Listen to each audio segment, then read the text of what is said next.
Hi everyone, it's James from Eurovision Ireland back for a new series of Reviewing 2. Can you believe it? It's been 5 whole years since the first series of Reviewing 2. Half a decade. As always, we know that your time's precious, you don't have time to sit there watching reaction videos all day, so Eurovision Ireland likes to make it as easy as possible, 2 minutes or less on every single song heading to the Eurovision Song Contest, which is of course coming to us live from Malmö in Sweden. Sit back, relax, enjoy the videos, let me know in the comments below if you agree or disagree. Just remember, never any hate, just a difference of opinion, and let's be united by music. It's time for the Eurovision Song Contest 2024.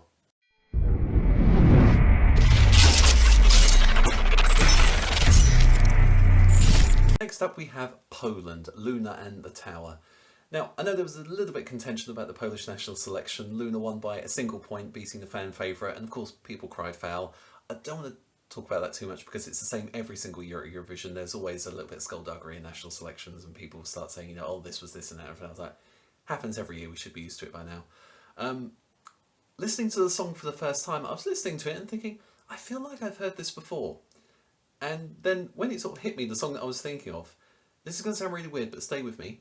It feels like the song that goes over the credits at the end of Disney's Tangled.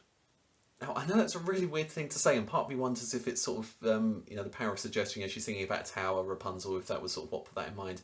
But I was like, okay, this isn't actually a bad little song. It's quite sweet. Luna has quite a unique vocal quality when she sings, and it just sort of suits the feel of the song. It sort of bops along nicely. It's got quite an uplifting message.